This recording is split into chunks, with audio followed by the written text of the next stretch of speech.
গল্পের শুরুতে আমরা একটি বাড়ি দেখি যেখানে অনেক লোক মাদক বিক্রির ব্যবসা করছিল।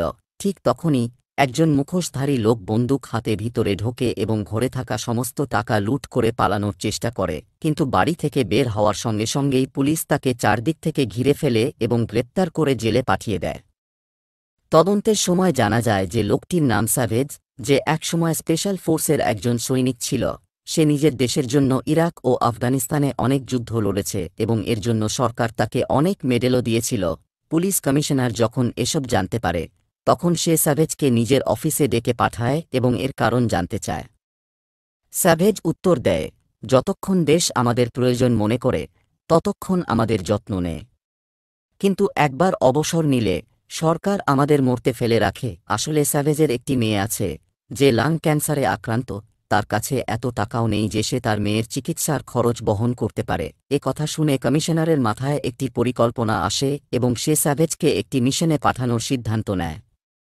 কমিশনারের কাছে খবর ছিল যে লুকাস নামে এক ব্যক্তি, যে শহরের একটি কারাগারের ওয়ার্ডেন, সে জেলের ভিতরে বিভিন্ন অবৈধ কাজ করে। সে জেলের মধ্যে নিষিদ্ধ ফাইট আয়োজন করে আর তা লাইভ সম্প্রচার করে টাকা রোজগার করে। এছাড়াও সে বন্দীদের দিয়ে মাদক চোরাচালানের ব্যবসা করায়, কিন্তু এসব জানার পরেও পুলিশ তাকে গ্রেপ্তার করতে পারছে না, কারণ তার বিরুদ্ধে কোনো প্রমাণ নেই। তাই কমিশনার স্যাভেজকে সেই কারাগারে পাঠিয়ে লুকাসের অপরাধের প্রমাণ জোগাড় করার দায়িত্ব দেয়। প্রথমে স্যাভেজ এই মিশন করতে অস্বীকার করে, কিন্তু যখন কমিশনার প্রতিশ্রুতি দেয় যে সরকার তার মেয়ের চিকিৎসার খরচ বহন করবে, তখন সে রাজি হয়ে যায়। পরের দিন স্যাভেজকে সেই জেলে পাঠানো হয়।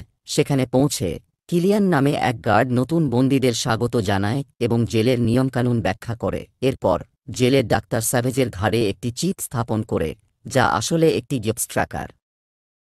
এরপর যখন স্যাভেজ নিজের কক্ষে পৌঁছায় তখন সে বিছানার নিচে কমিশনারের পাঠানো একটি ফোন খুঁজে পায়, যা দিয়ে সে লুকাসের অপরাধের প্রমাণ সংগ্রহ করতে পারবে।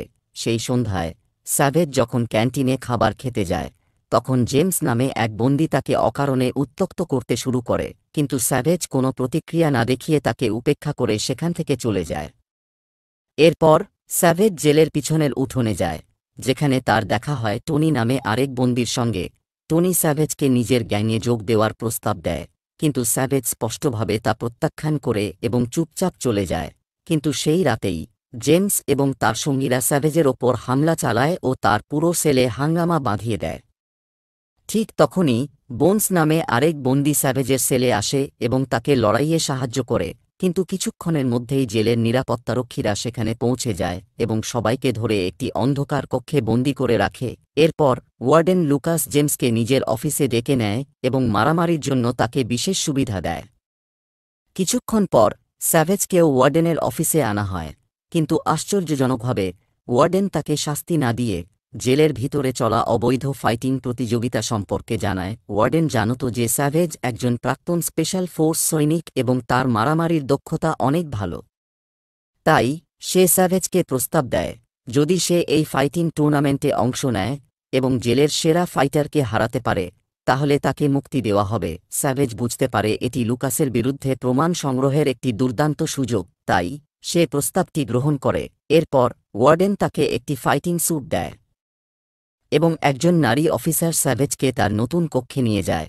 সেই কক্ষে বোনস আগেই উপস্থিত ছিল এবং কিছুক্ষণের মধ্যেই তাদের মধ্যে বন্ধুত্ব গড়ে ওঠে। এরপর স্যাভেজ জেলের বাথরুমে যায় এবং কমিশনারকে বার্তা পাঠিয়ে এই অবৈধ ফাইটিং প্রতিযোগিতার তথ্য জানায়। বোনস স্যাভেজকে জানায় যে টনি হল জেলের চ্যাম্পিয়ন এবং সে কখনো কোনো লড়াই হারেনি। সেই সন্ধ্যায় স্যাভেজ নিজের ফাইটিং স্যুট পরে ফাইটিং রিংয়ে প্রবেশ করে। এই ফাইটিং রিংকে দ্য ডানজিয়ান বলা হতো এবং এখানে একটি মাত্র নিয়ম ছিল, এখানে কোনো নিয়ম নেই।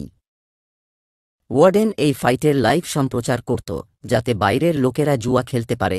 এসব দেখে স্যাভেজ গোপনে নিজের ফোন বের করে এবং প্রমাণ হিসেবে ভিডিও রেকর্ড করতে শুরু করে।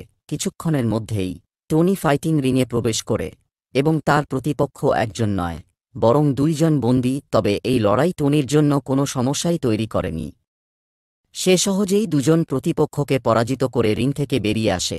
এবার পরবর্তী ফাইট ছিল স্যাভেজের এবং তার প্রতিপক্ষ ছিল ভ্যাম্পেরিও নামের এক ভয়ঙ্কর বন্দী, কিন্তু স্যাভেজ একজন বিশেষ বাহিনীর প্রশিক্ষিত কমান্ডো ছিল তাই ফাইট শুরু হতেই সে একটি শক্তিশালী ঘুষি মেরে ভ্যাম্পেরিওকে এক মুহূর্তের মধ্যেই মাটিতে ফেলে দেয়। মাত্র 10 সেকেন্ডের মধ্যে স্যাভেজ তার প্রথম লড়াই জিতে নেয়।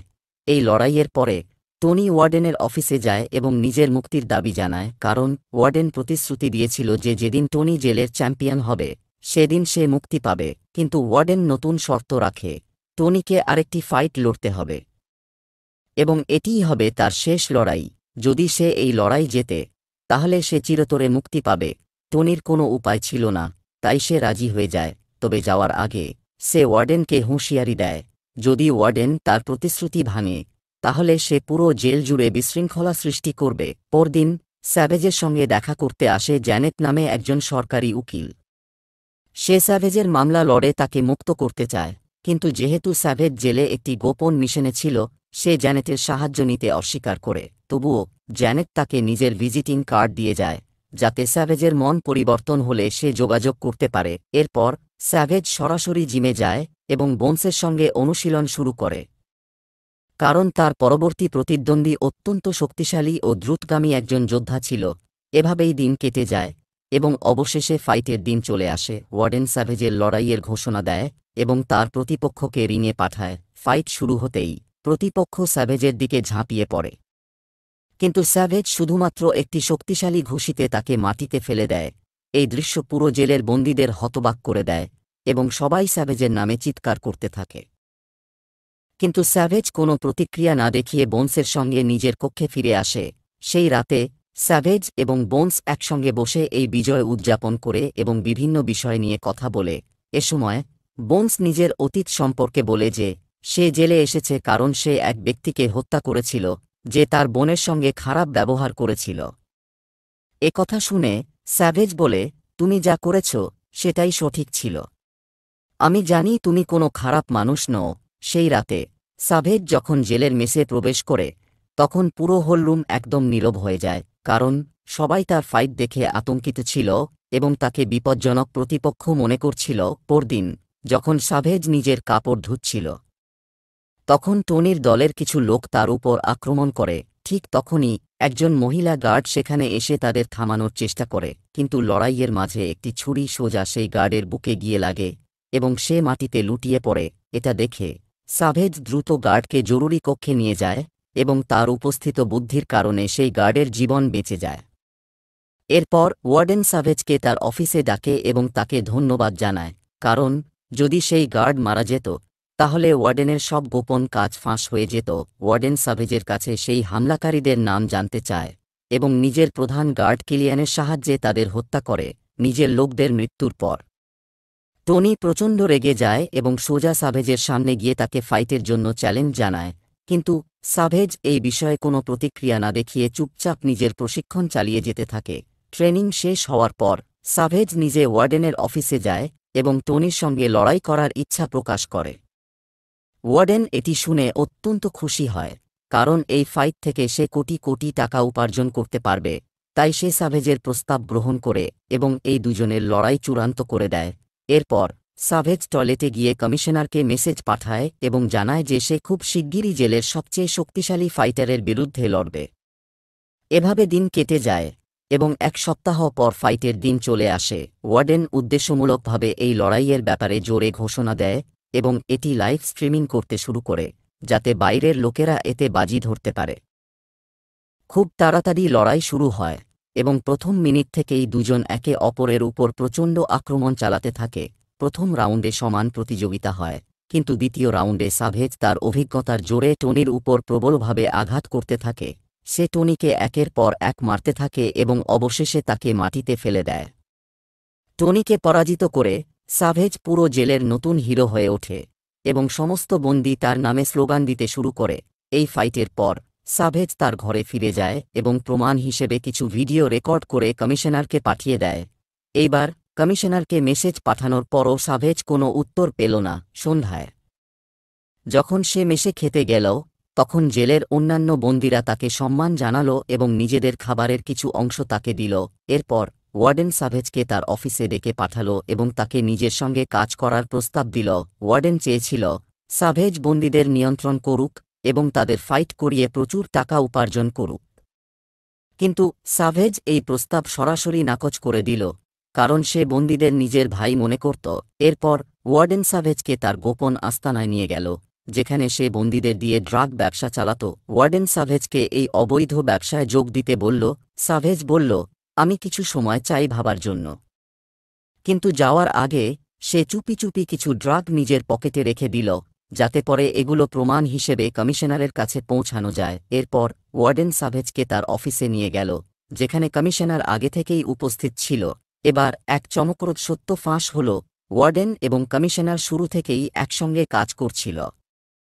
তারা জানত সাভেজের ফাইটিং স্কিল অসাধারণ, তাই তারা পরিকল্পনা করে তাকে জেলে ঢুকিয়ে দিয়ে তার ফাইট থেকে কোটি কোটি টাকা কামিয়েছে। এটা শুনে সাভেজ একেবারে হতভম্ব হয়ে গেল এবং সে প্রচণ্ড ভেঙে পড়ল। এখন ওয়ার্ডেন এবং কমিশনার ঠিক করল যে সাভেজকে অন্য এক জেলের ফাইটারের বিরুদ্ধে লড়াবে এবং সেই ফাইট থেকে আরও কোটি কোটি টাকা উপার্জন করবে। তারা সাভেজকে আবারও তাদের দলে যোগ দিতে বলল, কিন্তু সাভেজ রাজি হল না। এতে ওয়ার্ডেন তার বন্ধু বোনসকে ধরে এনে প্রচণ্ডভাবে নির্যাতন শুরু করল। এখন সাভেজের কাছে আর কোনো উপায় ছিল না। সে তার বন্ধুর জীবন বাঁচানোর জন্য শেষ পর্যন্ত ফাইটে অংশ নেওয়ার সিদ্ধান্ত নিল। এরপর সাভেজ বোনসকে নিয়ে তার কক্ষে গেল এবং দুজন শপথ করল যে তারা ওয়ার্ডেন এবং কমিশনারের সব কুকর্ম ফাঁস করবে। সাভেজ তারপর সেই সরকারি আইনজীবী জ্যানেটকে ফোন করল, যার সঙ্গে সে কয়েকদিন আগে দেখা করেছিল। সাভেজ জ্যানেটকে সবকিছু খুলে বলল এবং ওয়ার্ডেনের বিরুদ্ধে জোগাড় করা সব প্রমাণ একটি মেমোরি কার্ডে রেখে তাকে দিয়ে দিল। এছাড়া সে জেলের সমস্ত বন্দীদের নিজের দিকে করে নিল এবং তাদের মনে ওয়ার্ডেনের প্রতি তীব্র ঘৃণা জাগিয়ে তুলল। এভাবে কয়েকদিন কেটে গেল এবং শেষ পর্যন্ত সেই প্রতীক্ষিত ফাইটের দিন এসে গেল। এদিকে অন্য জেলের ওয়ার্ডেন তার সবচেয়ে শক্তিশালী ফাইটার শাকা কলিকারকে এই জেলে পাঠিয়েছিল। দুই জেলের ওয়ার্ডেন তাদের নিজ নিজ ফাইটারের ওপর বড় অঙ্কের বাজি ধরল। খুব দ্রুত সাভেজ ও শাকার লড়াই শুরু হয়ে গেল। প্রথম রাউন্ডে শাকা সাভেজকে দারুণভাবে আঘাত করল এবং প্রচণ্ড মারধর করল, কিন্তু দ্বিতীয় রাউন্ডের শুরুতেই সাভেজ তার চুরি করা ড্রাগস শাকার চোখে ছুঁড়ে মারল। শাকা চোখের সামনে কিছুই দেখতে পেল না এবং এই সুযোগে সাভেজ তাকে প্রচণ্ড মারধর করল, যতক্ষণ না সে মাটিতে লুটিয়ে পড়ল। সাভেজ গোপনে বন্দীদের সংকেত দিল এবং সংকেত পাওয়া মাত্রই তারা পুরো জেলে দাঙ্গা শুরু করে দিল। গার্ডরা তাদের থামানোর জন্য অনেক চেষ্টা করল, কিন্তু বন্দীদের বিশাল সংখ্যার কারণে তারা কিছুই করতে পারল না। ঠিক তখনই একটি সেনা দল জেলের ভেতরে প্রবেশ করল, কারণ জ্যানেট সেই সমস্ত প্রমাণ সরকারকে হস্তান্তর করেছিল এবং ওয়ার্ডেন ও কমিশনারের ষড়যন্ত্র ফাঁস হয়ে গিয়েছিল। এটা দেখে ওয়ার্ডেন পালানোর চেষ্টা করল, কিন্তু সঠিক সময়ে সাভেজ তার সামনে এসে দাঁড়াল। ওয়ার্ডেন সাভেজকে লক্ষ্য করে গুলির বৃষ্টি শুরু করল, কিন্তু সাভেজের বুলেট প্রুফ জ্যাকেট তাকে রক্ষা করল। ঠিক তখনই বোনসও সেখানে পৌঁছে গেল এবং ওয়ার্ডেনকে প্রচণ্ড মারধর করল।